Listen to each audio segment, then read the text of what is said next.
living in Rwanda for almost 6 years. I work with Ndera Hospital. I also do art.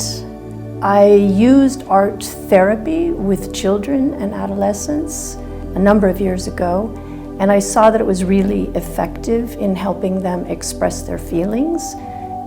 Sometimes children don't have the verbal skills to express, with words how they're feeling. So art is a really good medium for them to use to express. Sometimes people think, I have to be an artist in order to do art therapy, and that's not true. So when I came to Rwanda, I work with many traumatized people, and people get tired of telling their story. They don't want to talk about details. They don't want to talk about the horrible things that happened. And so sometimes using art is a way for helping them to get out what they need to express, but they don't have to talk about it. And they can talk about the drawing or the painting or the piece of art that they did and what it means to them, but they don't have to tell their story all over again. And it's very healing. This technique in psychology is called projective. So you project onto something what's inside, what you're feeling emotionally inside. I think it's a new concept here. Most people are focused on, training psychotherapeutic techniques, theories, and medication.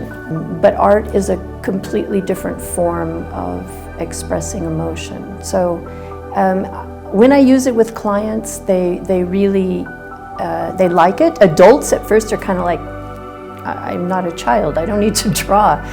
Once adults get over the drawing is just for children idea, and once they start, they really enjoy it. You look at the colors they use, you look at the feeling that you get looking at their picture.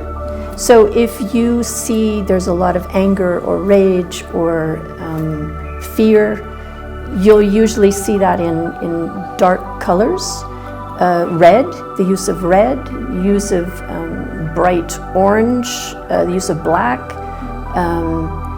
That's a really different picture than someone painting green trees with flowers, yellow, blue, other happier colors. It's actually therapeutic for me because when you're a psychologist and you hear many stories, people's pain, people's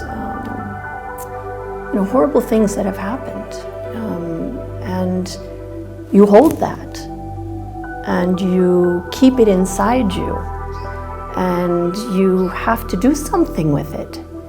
And because we have, our ethics and laws about confidentiality, you can't share people's stories with other people in order to get it out, And so for me, art is a way that I can express the pain of other people, my sometimes frustration that I can't fix things for them to make it better for them. What I see in daily life in Rwanda, that's where a lot of the mothers and babies come from that I like to paint.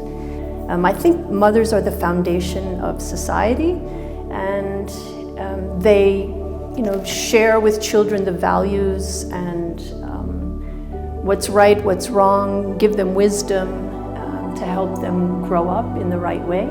So I really focus a lot on mothers and babies. This particular painting represents the idea that women should be identifying or self-identifying what the standard of beauty is for women. So often societies and cultures tell women what is beautiful and what is not. And I think it's really important that women themselves decide what is beautiful and what is not. The title of it is Naissance, which is birth, and it's not just birth of children having a child, but it's the birth of ideas. It's the birth of creativity, innovation, and And I think having been in Rwanda over the last 5 years, this is very representative. For me, watching Rwanda grow and be innovative and having lots of creativity going forward. My art is very, very connected to the psychologist in me. What I plan to do is to actually do an art therapy group for women who are depressed. So that's kind of next on the horizon for me. That will be a research project. So to actually publish the results, because I want to show that we can decrease depression by using art.